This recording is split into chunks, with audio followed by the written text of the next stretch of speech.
তো আজকে আমরা আলোচনা করব সূরা ফিলের তাফসীর নিয়ে। সূরা ফিল কি? প্রথমে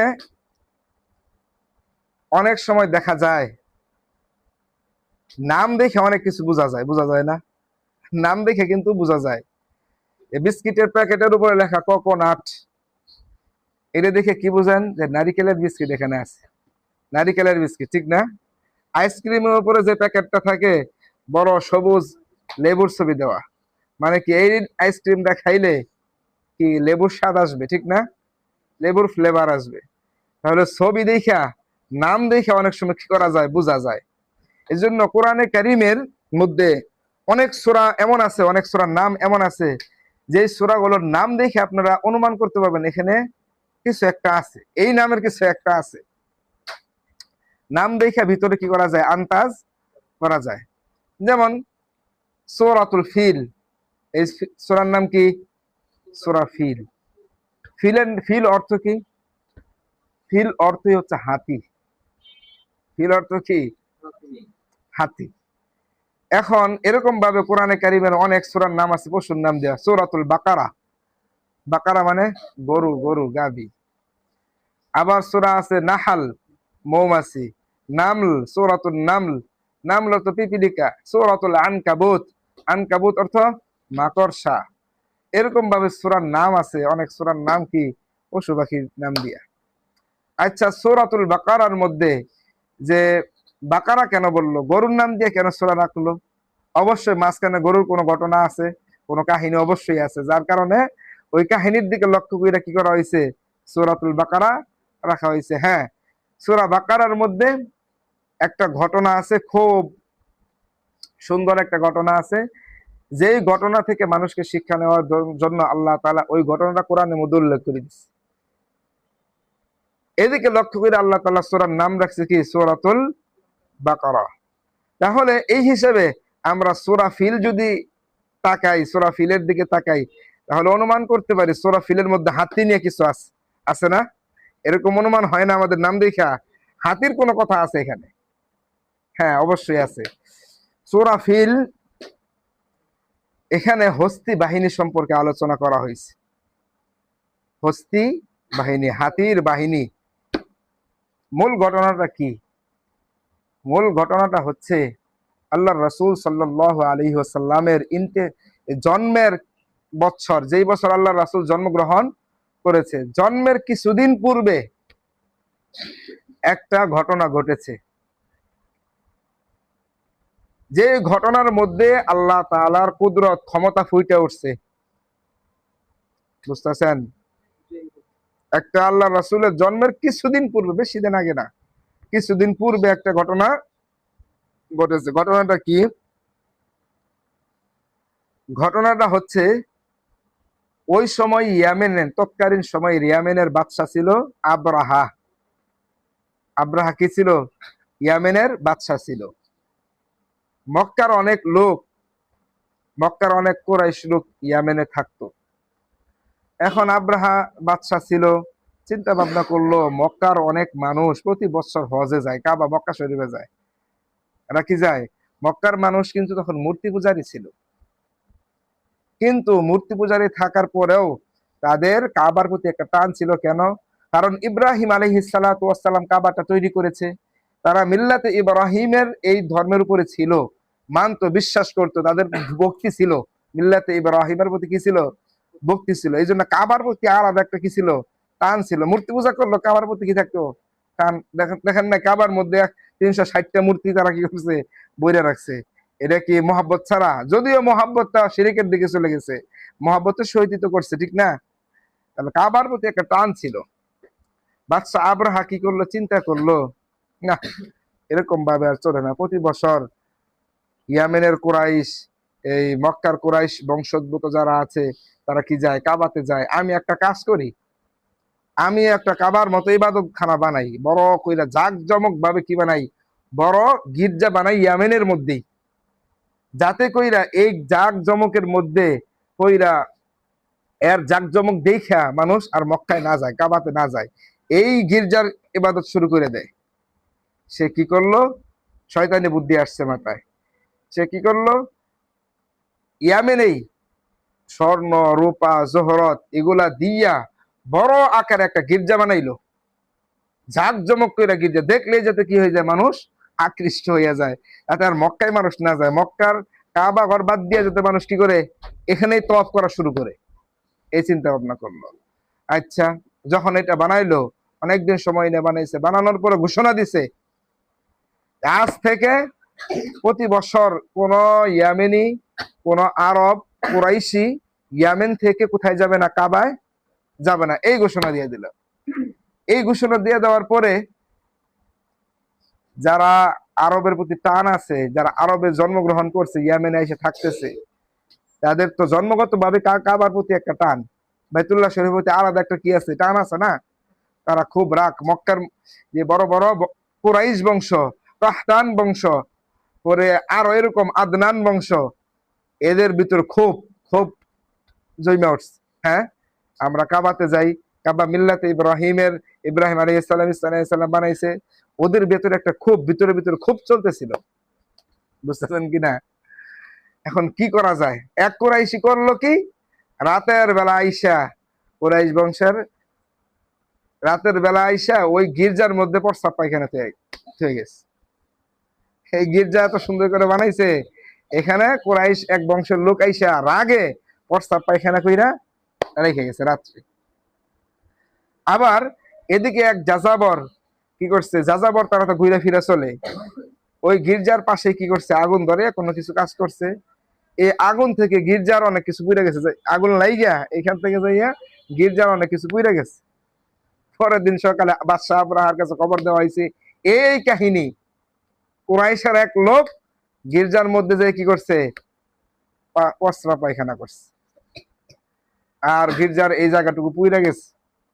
খুব রাগ, এত কষ্ট কইরা স্বর্ণ রূপা দিয়ে এত দামি করে জাকজমক করে বানাইলো, খুব রাগ, রাগ তো হওয়ারই কথা। শপথ করলো আমি কুরাইশদেরকে দেখে নিব, কুরাইশদের কাবা শরীফ আমি ধ্বংস করে ছাড়বো। বাদশাহ আবরাহা কি করলো, এই শপথ করলো। তৎকালীন সময়ের আবিসিনিয়ার বাদশাহ যিনি আছেন, ওনার কাছে কি করলো, চিঠি লিখলো যে আমি কাবা শরীফকে ধ্বংস করে দেওয়ার জন্য মক্কা আক্রমণ করব, আপনার অনুমতি চাইতেছি। আবিসিনিয়ার বাদশাহ ছিল ওই টাইপের, সে শুধু অনুমতি দিল না, সাথে সাথে ওনার পক্ষ থেকে বড় বড় 9টা উট পাঠাই দিল।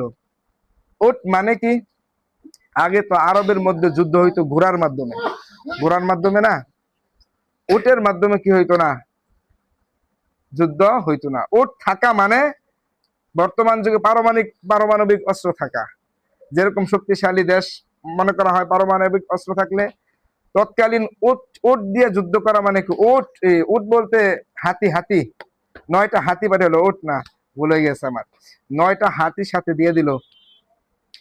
তৎকালীন যুগে হাতি দিয়া যুদ্ধ করা হইতো না, হাতি যারা করতো, হাতি তো অনেক শক্তি না, হাতি নিয়ে যুদ্ধের ময়দানে যাওয়া মানে অনেক পাওয়ারফুল বুঝানো। কি করলো, আবিসিনিয়ার বাদশাহ 9টা হাতি পাঠিয়ে দিল, যে যাও শেষ করে দিয়ে আসো কাবা, বাইতুল্লাহ কি করো, শেষ করে দিয়ে আসো। 9টা উট, 9টা হাতির মধ্যে একটা হাতি ছিল সবচেয়ে বড়, এরকম হাতি আর সচরাচর দেখা যেত না। এই হাতিটা আবিসিনিয়ার বাদশাহ নিজের কাছে রাখতো, হাতির নাম ছিল মাহমুদ। হাতির নাম কি, মাহমুদ হাতি। কত বড় আকারের হাতিটা ছিল, অনেক বড়, এরকম হাতি আর পাওয়া যেত না। একজন রাজার কাছে হাতি আছে, বুঝেন না, তাহলে কেমন থাকার কথা। এটাও দিয়ে দিছে, কত বড় আগ্রহ কাবা শরীফ ভাঙার, দিয়ে দিছে। আনার পরে প্রায় 60,000 সৈন্য নিয়া, হস্তি বাহিনী, হাতি বাহিনী নিয়া কি করছে, বাদশাহ আবরাহা রওনা দিছে। বাদশাহ আবরাহা কি করছে, যুদ্ধের জন্য রওনা দিছে। বড় বড় হাতি কেন পাঠাইছে, যে কাবা শরীফের খুঁটি যে আছে, ভিতরের খুঁটি, খুঁটির মধ্যে লোহার শিকল বাইদা, রশি, মোটা মোটা রশি বাইদা হাতির গলায় লাগাই দিব, হাতি যখন টান দিব তখন খুঁটি সহ বাইঙ্গা কাবা শরীফ নিচে যাই পড়ে যাব। এই জন্য হাতিগুলা দিচ্ছে, বুঝতে পারছেন কিনা। তো এই বাদশাহ আবরাহা নির্দিষ্ট সময় মতো কি করলো, কাবার দিকে রওনা হইল। নির্দিষ্ট সময় মতো কাবার দিকে রওনা হয়েছে। এদিকে ইয়ামেনেই একজন লোক ছিল কুরাইশি, জুনকার নামে একজন কি ছিল, লোক ছিল। সে কি করলো, কয়েকজন দলবল নিয়া, কুরাইশি যারা আছে, আরব লোক যারা আছে, এদেরকে নিয়া এদেরকে ঠেকানোর জন্য রাস্তায় যুদ্ধ করলো, প্রতিমধ্যে যুদ্ধ করলো। কিন্তু এত বড় বাহিনীর সামনে এরা কি টিকে? টিকে নাই। আবার যখন বনু গাসসান গোত্রের কাছে এই কাফেলা, যুদ্ধের কাফেলা গিয়া পৌঁছছে, তখন গাসসাম গোত্রে গাসআম গোত্রের যে প্রধান ছিল নুফায়াল ইবনে হাবিব, সেও কি করলো, যুদ্ধের ঘোষণা করলো যে এদেরকে কি করতে হবে, ঠেকাইতে হবে, কাবা পর্যন্ত যাতে কি করতে না পারে, তারা যাইতে না পারে। বিনিময়ে হইল কি, যুদ্ধ খেলতে টিকতেই পারলো না, বরং গোত্রের প্রধান যে আছে নুফায়াল ইবনে হাবিব, তাকে তারা সাথে ধরে নিয়ে গেল। কি করব, তুই এই মক্কার রাস্তা দেখাই দিবি, আছে না, আইলো যুদ্ধ করতে প্রধানরে দইরা, তুই মক্কার রাস্তা দেখাই দিবি, রাহাবারি করবি। এর ধরে লইল। তায়েফ পর্যন্ত যখন পড়ছে, তায়েফ পর্যন্ত পৌঁছার পরে তায়েফবাসীরা, তায়েফের যে প্রধান ছিল, তারা আর সাহস করে না। আগের দুই ঘটনা শুনছে, এরা যুদ্ধ করে কি করে নাই, পারে নাই। তারা চুক্তি করলো তাদের সাথে যে হ্যাঁ, আমরা তোমাদের সাথে কি করব না, যুদ্ধ করব না, শর্ত হচ্ছে আমাদের যে দেবদেবী আছে, মূর্তি, এগুলা তোমরা কিছু কইরো না। তাই যে ঠিক আছে, বরং এরকম আমাদের দেবদেবী যদি না ভাঙো, তাহলে আমাদের পক্ষ থেকে আরো সাহায্য পাবা। তারা সাহায্য দিল, একজন রাহবার, একজন লোক তাদের সাথে পাঠিয়ে দিল। সবকিছু নিয়ে পূর্ণ যুদ্ধের প্রস্তুতি নিয়ে মক্কার দিকে অগ্রসর হইতেছে।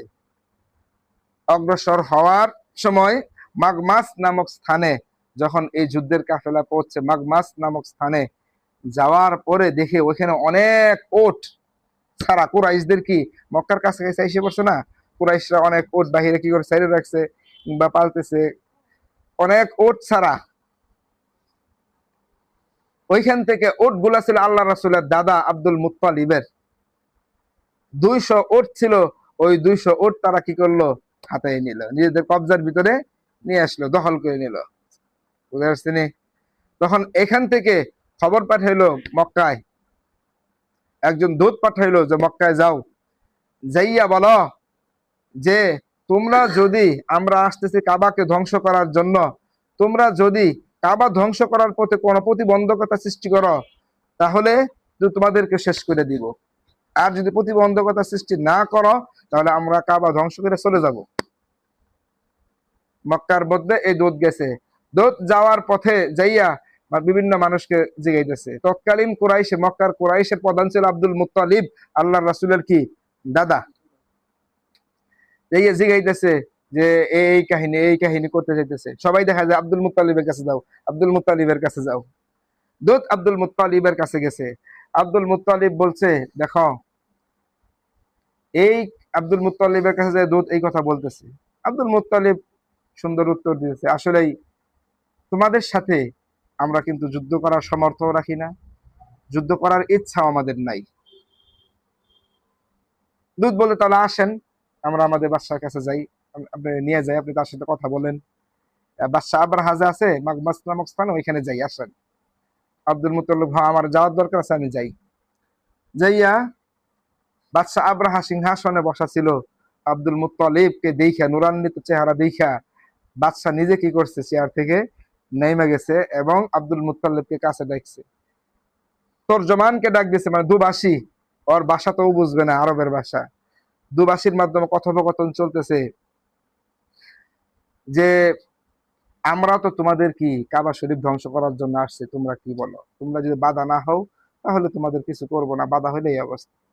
আব্দুল মুত্তালিবের সোজা সাপটা উত্তর যে হ্যাঁ, আমরা আসলে আপনাদের সাথে কি করতে, যুদ্ধ করার ক্ষমতাও রাখি না, আমাদের ইচ্ছাও কি নাই আপনাদের সাথে কি করার, যুদ্ধ করার। হ্যাঁ, তবে হ্যাঁ, একটা চাওয়া আছে আমার, আপনার সৈন্যবাহিনী আমার 200 ওট কি করছে, নিয়ে নিছে, ওই 200 ওট আমার দিয়া দেন, আমি যাই। বাদশা তো অবাক হয়ে গেছে। হ্যাঁ, তোমার দেখে প্রথমে আমার খুব ভক্তি লাগলো, এত বড় একটা সম্প্রদায়ের সর্দার তুমি, তুমি আইসা আমার কাছে উঠলে যেতেছ গা, এটা কোনো কথা হইলো? আমার শেষ ভক্তি দিলা তো তুমি শেষ করে দিলা। তুমি গোত্রের প্রধান হিসেবে তোমার কাবা, আমরা যে তোমাদের কাবা শরীফ ধ্বংস করার জন্য যাইতেছি, এখানে তোমার তো প্রতিবাদ করার কথা ছিল। আব্দুল মুত্তালিব এত সুন্দর উত্তর দিয়েছে যে হ্যাঁ, উটের মালিক আমি, সুতরাং আমার, এই জন্য আমি উটগুলা চাইছি, আমার জিনিস আমি চাইছি। কাবার মালিক আমি না, কাবার মালিক একজন আছে, কাবাকে রক্ষা করার জন্য ওই মালিকই যথেষ্ট, ওই মালিকই কাবাকে দেখবে। আব্দুল মুত্তালিব কি দিছে উত্তর? দিছে উটগুলা নিয়ে মক্কায় এসে পড়ছে, কাবা শরীফের আইসা কাবা শরীফের কাষ্ট ধইরা খুব মোনাজাত করছে, আল্লাহ আমরা তো আপনার কাবাকে রক্ষা করার ক্ষমতা রাখি না, তাদের বিপক্ষে আমরা ক্ষমতা রাখি না। অনেক মানুষ তার দোয়াতে আমিন আমিন বলছে, অনেক মানুষ তার দোয়াতে কি হয়েছে, শরিক হয়েছে। দোয়া করার শেষে আব্দুল মুত্তালিব সবাইকে নিয়ে বলছে, সবাই পাহাড়ের উপত্যকায় কি চলে যাও, সবাই পাহাড়ে কি নাও, আশ্রয় নেও, কাবার আশপাশে কেউ কি করো না, থাইকো না। আব্দুল মুত্তালিব এবং অন্যান্য নেক লোক যারা ছিল, তারা এটা বিশ্বাস করত, হ্যাঁ আল্লাহর কাবা, আল্লাহর বাইতুল্লাহ আল্লাহ কি করবে, রক্ষা করবে। তারা যখন আসবে অবশ্যই আল্লাহ তাআলা তাদেরকে শাস্তি দিবে, এই বিশ্বাস তাদের ছিল। তারা কি করলো, সবাই পাহাড়ে আশ্রয় দিল। পরের দিন সকালে বাদশা আব্রাহা আসতেছে, কি করতেছে, আগাইয়া আসতেছে, মক্কায় ঢুকতেছে। মক্কায় যখন ঢুকছে, ওই যে 3 গোত্রের লোক তার সাথে আছে, আটক করছে। মাঝখানের যে গোত্র আছে নুফাইল, নুফাইল ইবনে হাবিব, তাদের সৈন্য বহরের সবার সামনে দিছে কাকে, বড় উটটা আছে না মাহমুদ উট, এইটাকে দিছে। নুফাইল সামনে যাইয়া মাহমুদ উটের কানে কানে বলতেছে, হ্যাঁ ওঠ, তুই কিন্তু এখন হেরেম শরীফের ভিতরে আছো, তুমি কোন দিকে যাইতেছো, কোন উদ্দেশ্যে যাইতেছো, এটা সতর্ক থাইকো, আল্লাহ তাআলা কিন্তু সবকিছু দেখতেছে। ওট এই কথা বলা শোনার সাথে সাথে উট জায়গায় বসে গেছে। উট কি করে নাই, হাতি হাতি হাতি জায়গায় বসে গেছে, হাতি কি করে নাই, আর ওঠে না।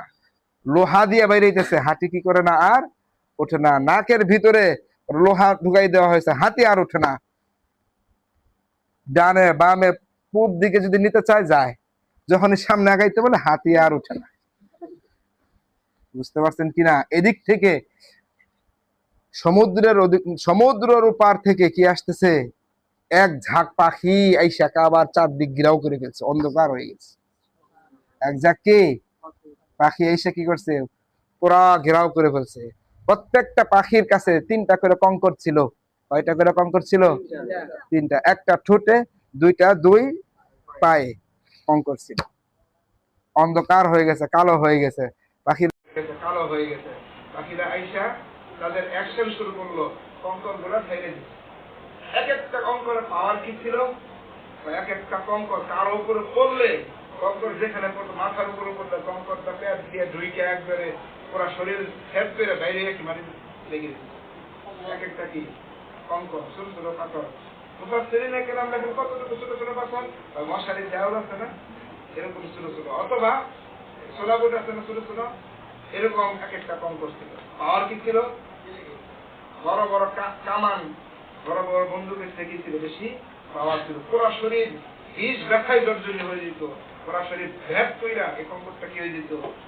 যখন কঙ্কর গুলো ফালানো শুরু হয়েছে, পুরা ময়দানে হাতি কি করা হয়েছে, দৌড়াদৌড়ি শুরু করছে।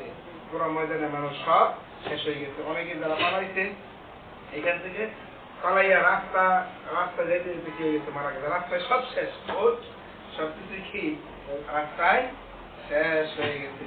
কিন্তু বাচ্চা আব্রাহাকে আল্লাহ তাআলা চাইছিল ওরা একবারে শেষ করবো না, ওরা ভুগায় ভুগায় শেষ করবো। এই জন্য বাচ্চা আব্রাহা এখান থেকে এই ইয়ামেনে ফিরতে গিয়েছে সক্ষম হয়েছে। এদিকে তার শরীর প্রত্যেকটা অঙ্গ বলতে বলতে ফিরে ফিরে বলতে, ইয়ামেনে যাওয়ার পরে এই ইয়ামেনের রাজধানী খানায় যাওয়ার পরে সে কি করছে, ইন্তেকাল করছে। এই কয়েকদিন রাস্তার উপর প্রত্যেকটা অঙ্গ পছন্দ হয়ে কি ফিরে ফিরে। এই ঘটনাটাই আল্লাহ তাআলা আল্লাহ রাসূলকে স্মরণ করে দেওয়ার জন্য, আল্লাহ রাসূলকে সান্ত্বনা দেওয়ার জন্য কোরআনে কারীম উল্লেখ করে দিচ্ছে, নবী কাফেররা যতই কোমর বেঁধে লাগুক আপনার কিছু করতে পারবে না। আল্লাহ তো এরকম ভাবে শাস্তি দিয়েছেন হাতি বাহিনীদেরকে, আল্লাহ তাদের করণীয় তো কি হবে, হাতি বাহিনীর মতো হবে। আল্লাহ তাআলা কি বলছেন, আলাম তারা, আপনি কি দেখেননি, কাইফা ফাআলা রাব্বুকা, আপনার রব কিরকম আচরণ করেছেন বিআসহাবিল ফিল, হাতিওয়ালাদের সাথে, হাতি বাহিনীদের সাথে আপনার রব কিরকম আচরণ করেছিল আপনি কি দেখেন নাই? আল্লাহ রাসূলের জন্মের আগে কিন্তু কাহিনী, আল্লাহ রাসূল দেখবো কেমনে? দেখা মানে কোন ঘটনা যদি এমন হয় যেটা নিশ্চিত, ৭১-এর যুদ্ধ, আমি যদি বলি আপনাদেরকে ৭১-এর যুদ্ধের সময় দেখেন নাই কিভাবে পাকিস্তানি বাহিনী কি করছে, মারছে, আপনারা দেখেন নাই, আমিও দেখি নাই। দেখেন নাই কেন বললাম? ঘটনাটা এমন একদম নিশ্চিত এই ঘটনা হয়েছেই, যার কারণে ঘটনাটা এমন যেন দেখার মতো সত্য। এই জন্য আল্লাহ তাআলা আল্লাহ রাসূল কি বলছে, আলাম তারা, আপনি কি দেখেননি কাইফা ফাআলা রাব্বুকা বিআসহাবিল ফিল, আপনার রব হাতিওয়ালাদের সাথে কিরকম আচরণ করেছে আপনি কি দেখেন নাই? আলাম ইয়াজআল কাইদাহুম ফি তাদলিল, আপনার রব কি আলাম ইয়াজআল বানাইয়া দেয় না কাইদাহুম, তাদের যে চক্রান্ত করেছিল কাবা শরীফকে ভাঙার জন্য, ফি তাদলিল, নস্যাৎ করে দেয় নাই? সব চক্রান্ত, সব কাজের কৌশল আল্লাহ তাআলা মাটির সাথে মিশিয়ে দেয় নাই? এটাকে আপনি দেখেন নাই?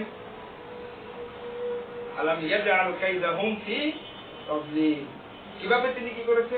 ওয়া আরসালা, আরসালা মানে পাঠাইতেন, আলাইহিম তাদের উপরে, তায়রান পাখি, আবাবিল ঝাঁকে ঝাঁকে পাখি পাঠাইছে।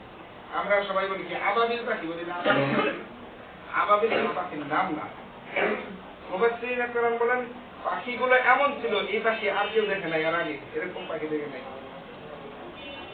আবাবিল মানে কি ঝাঁকে ঝাঁকে পাঠাইছে। আবাবিল নামে কোনো কি নাই পাখি না, আবাবিল অর্থ কি ঝাঁকে ঝাঁকে, তয়রান মানে কি পাখি, আবাবিল মানে কি ঝাঁকে ঝাঁকে।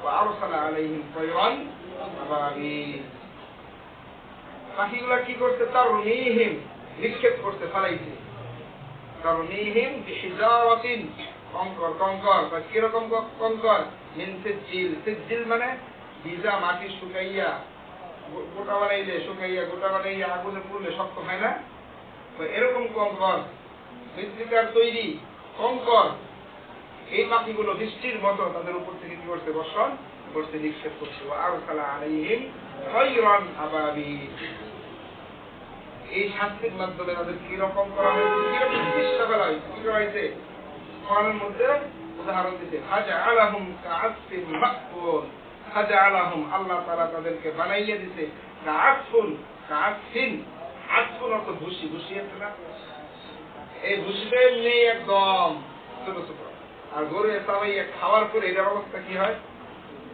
এমন ভুসি, যেই ভুসি খাইয়া ফেলছে, খাইয়া ফেলে ভুসির অবস্থা যেরকম হয়, ফাজআলাহুম কাআসফিন মাকুল, খেয়ে ফেলা হয়েছে এরকম ভুসির মতো তাদেরকে নিষ্পেষিত আল্লাহ তাআলা করে দিয়েছে। এই ঘটনাটা আল্লাহ তাআলা সূরা ফিলের মধ্যে কি করছে, উল্লেখ করে দিয়েছে। কেন উল্লেখ করে দিয়েছে? আল্লাহ রাসূলকে সান্ত্বনা দেওয়ার জন্য। বর্তমানে তো আল্লাহ রাসূল এই আখির নবীর উম্মতের কি আসে না, সরাসরি শাস্তি আল্লাহ তাআলা কি করে না, দেয় না।